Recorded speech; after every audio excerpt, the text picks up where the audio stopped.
gang, welcome back to another video here at Joe Daddy's Workshop. You know, I've done several videos on some of the Kobalt tools that I bought from Lowe's.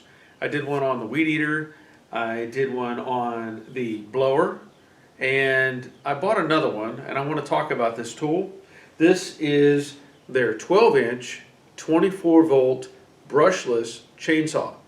Now, you may say, why did you get a 24-volt? Well, I have a regular chainsaw, gas-powered chainsaw for big things that I want to cut down, but I wanted something a little bit smaller to cut down small trees or trim limbs or stuff like that. And you know, I've got this 24-volt blower, and this thing's been fantastic. I use it outside, I use it in the shop. If you've seen my videos on my primary channel, Joe Daddy's Garage, I use this thing to blow out the garage all the time, and I love it. I think it's fantastic. So I was at Lowe's the other day, and I was just looking at the chainsaws, and I could not commit to buying the 40-volt or the 80-volt. I can't see having that for me, because I'm not out cutting trees down all the time, you know, and I just wanted something, like I said, light duty that would handle trimming trees, you know, small stuff, limbs and stuff like that. Now, I'm going to show you this chainsaw. I'm going to pull it out and we'll talk about it some more. But Kobalt has done a pretty good job with connecting a lot of different products to that 24-volt max battery. So you can just see all the stuff that is available that matches that 24-volt system. So I'm going to open this up and we're going to have a look at it and see how it operates. Now, I should point out, it says right on the box, 5-year warranty on the tool, 3-year warranty on the battery. So let's open it up.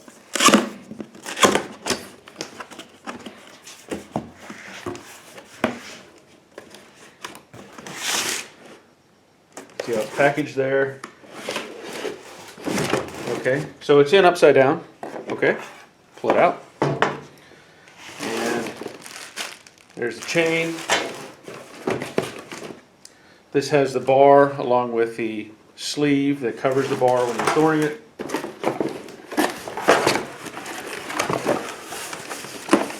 Aha. Okay. There we have, looks like, I'm going to say that's the battery and the charger. Some instruction manuals for the charger and for the saw itself. And other than that, that's it. They give you this handy little tag on here that shows you all the different items that share that same battery. So I'm going to remove that, get it out of the way. And it says up to 120 cuts on a single charge. It says 13.5 M/S chain speed, which I don't know exactly what MS means.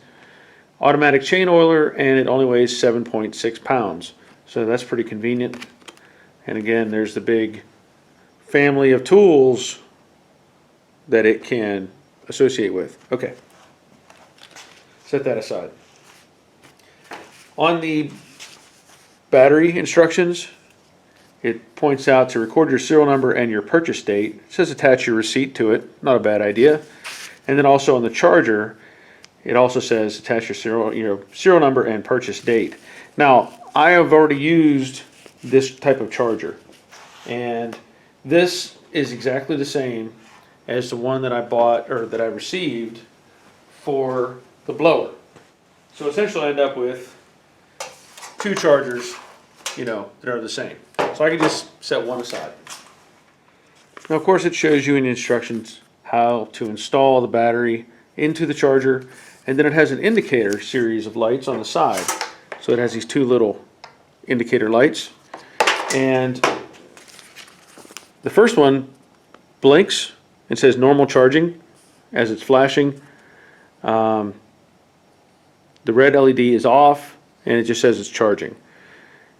If the light is just illuminated on and the red light is off, it's completely charged and ready to go. If the red light comes on, it's defective. Red LED flashing, battery pack, or charger is defective. And and that's with it blinking. And if it's just on, it says hot or cold battery.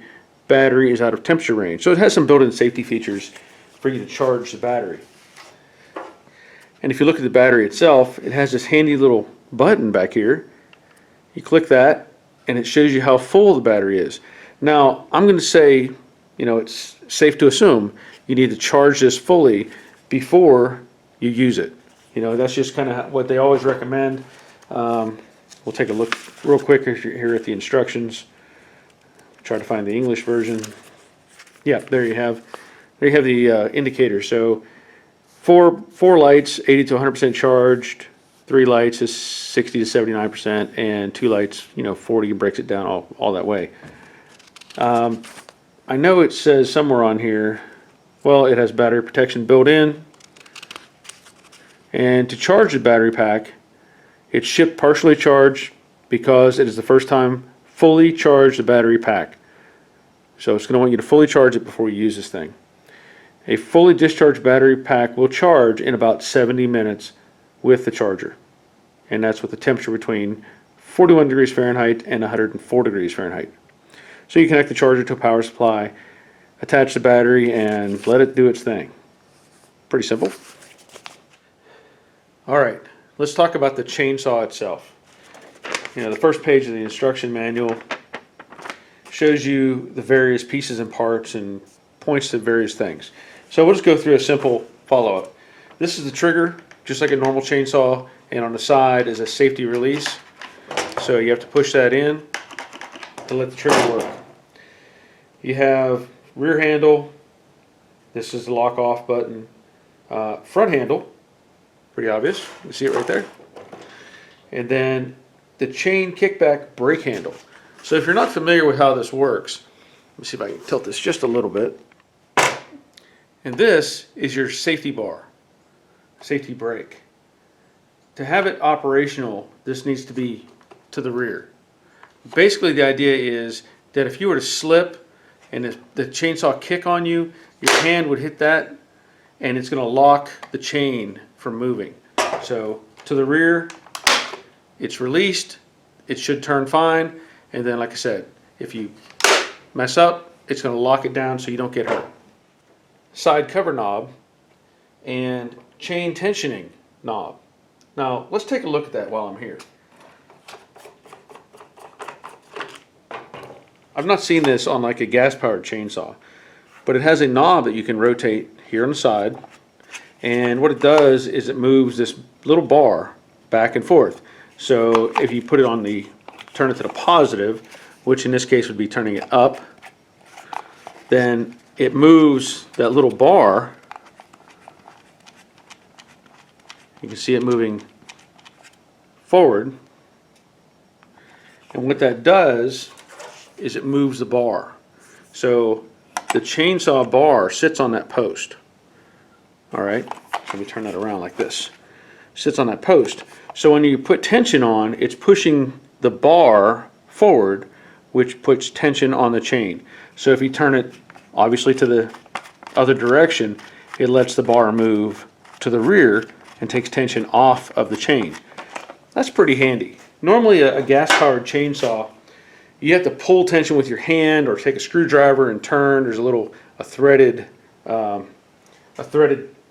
bolt that goes in the front here, and you would turn it with a screwdriver until you got the tension you want, then have to tighten the bolt down, or the side bolt down. A little more complicated, but I like that idea. This is considered, the guide bar is what they call this, and of course the chain itself. And then on the opposite side we have the oil fill. So there's no oil in this that I know of. I'm sure if there's just barely. So I will have to add some bar oil to this before I use it, but that's where that goes. So I'm going to put this together. And when you look at the chain, I should point out it comes double bagged for some reason.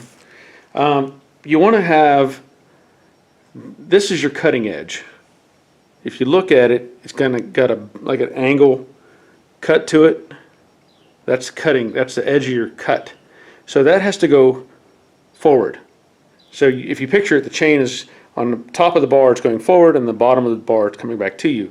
So this is how you want it to go on to the bar. So I'm going to put that on the bar.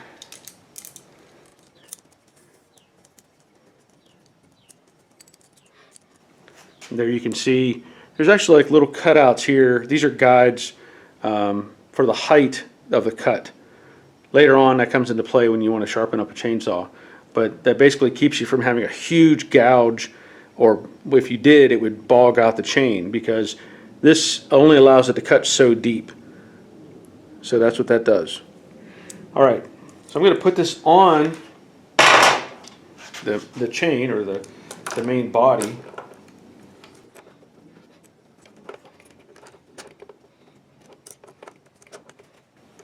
There we go. And now I want to make sure I have that post fitting into the bar itself. So I'm just going to thread this on. It was in like a neutral position when I first looked at it, but I can see, yeah, it has to come back some. Kind of hard to show you this, but I have to take tension off. So I'm going to thread it back, and there it is. Now it sits down inside. So I know it's kind of hard to see, but if I could get some light in there while I'm holding this, you would see that post is in the bar itself. So I'm going to put some tension on the bar, and you can see the slack, a little bit of slack. I'm going to put a little bit of tension on the bar and eat up some of that slack. And that's where I'm just going to leave it sit for now. So at this point, if you wanted to, you could put your cover on and set it aside. Now, there's probably, I'm sure there's an adjustment in the manual that'll tell you how much tolerance you should have on that chain. But I haven't gone all the way through this yet. But I will point out, they give you a variety of techniques for cutting. Obviously, you're going to have safety glasses, face shield, all those sort of things. Just be responsible. Get all the safety gear you need. And the manual just shows you all kinds of different cutting techniques. And, oh, there you go. There's that chain I was talking about, top plate, and that's your depth gauge. So when I was referring to that little piece, that's your depth gauge. And like I was saying, it only allows you to cut so deep with the cutter. And let me show you one more thing. It says right here, for the guide bar maintenance, there's the sprocket in guide bar tip, and there's a lubricating hole. So consider that something you need to add oil to at some point to help keep this thing spinning freely. Other than that, the only thing you really have to do is insert the battery. All right, so I'm going to just do a real quick demonstration on the battery. It just slides in from the side and locks in place. There's two little release handles, or release triggers. You squeeze those in and you can remove the battery. So I'm going to put this back in. Now I'm not ready to go cut yet. I still have to add oil to the saw, and I may add a little bit of oil up here in that front guide bar, as I was saying earlier. But for this to operate, you have to press in this little side safety switch right here and then squeeze the trigger.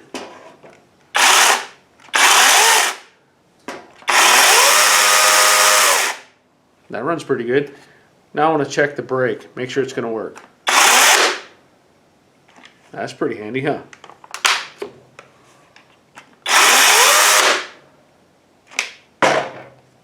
That's a good thing. All right, so the next thing I'll do is I'll get some bar oil, put into the container up front here, add maybe a little bit of oil again to that bar, and maybe we'll go cut some trees down.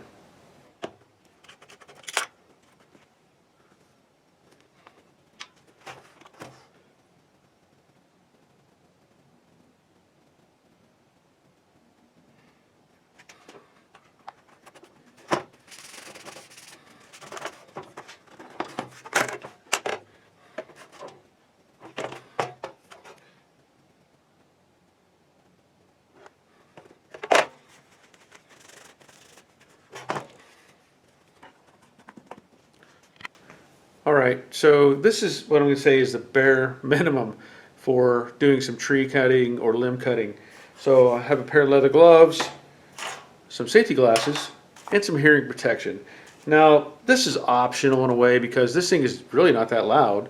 And ideally, if you're going to be doing a lot of this stuff, you want a face shield, maybe one of those helmets they sell with a face shield and everything built onto it. They actually sell something that has a helmet, a face shield, and hearing protection all in one shot. Also, preferably, wear long pants. They do sell other accessories for cutting down trees and different things like that. But for me, this is all I'm going to use, and I'm just doing some light duty cutting and trimming. All right, so this is part of a big limb that I had cut off of an oak tree that's in the backyard, and I actually cut it off by hand with a bow saw.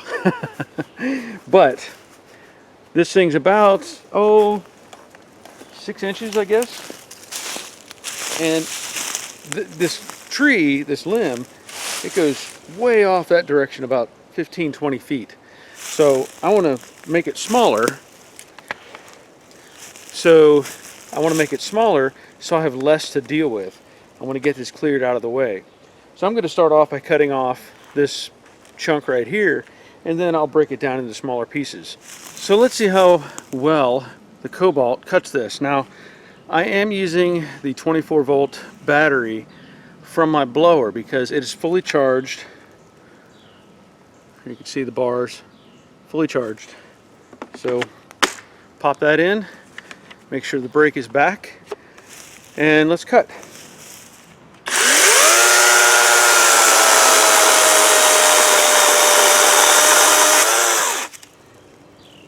That was nice.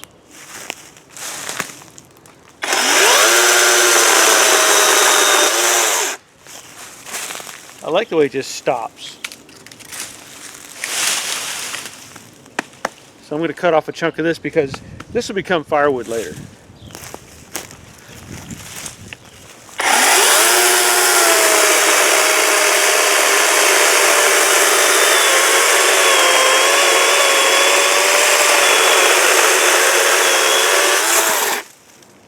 Very nice. Now, to give you perspective, I mean that's a good 6 inches, maybe 7. A good 6 inches. That cut really nice. So I need to make some more smaller pieces like this.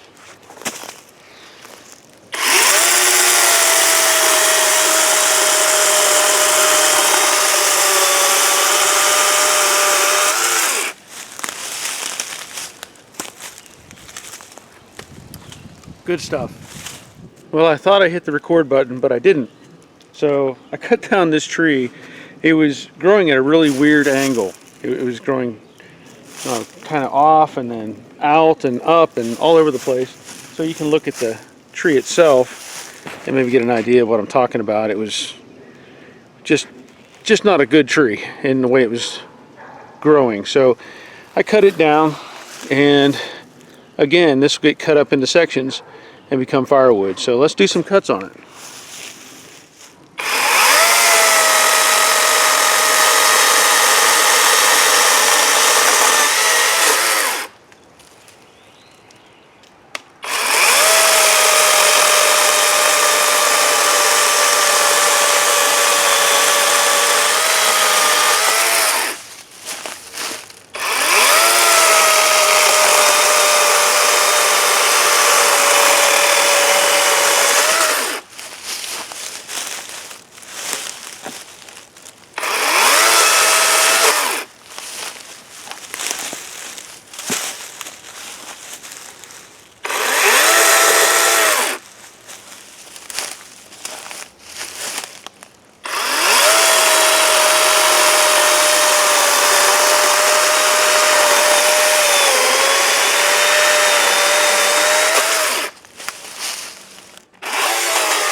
I think it did a pretty good job. You know, I didn't know what to expect. I've never used an electric chainsaw before, but it seemed to cut just fine. Now, I don't know how many cuts I did, probably 20, something like that. And it says it'll do up to 120 on a charge. So, just out of curiosity, this is again the battery from the blower.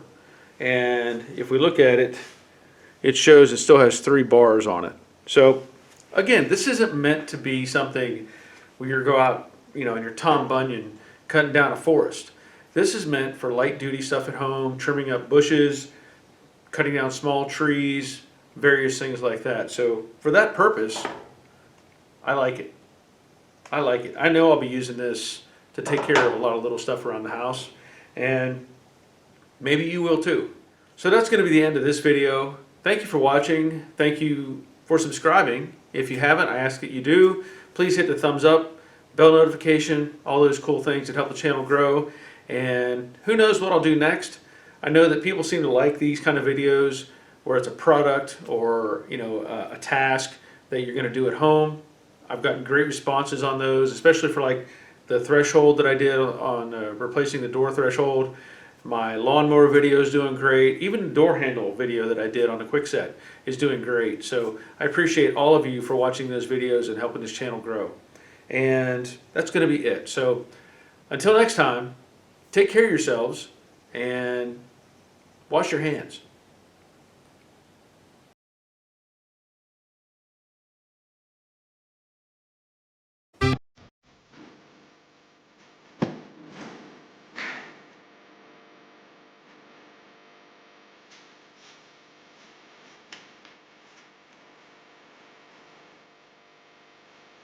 Oh. I don't know what MS means. Mils per second. I don't know what that means, but that's pretty handy. The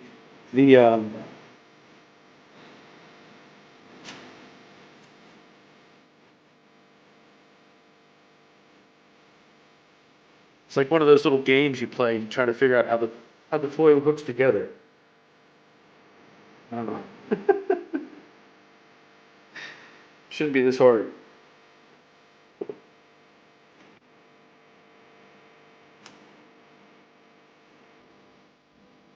Ah,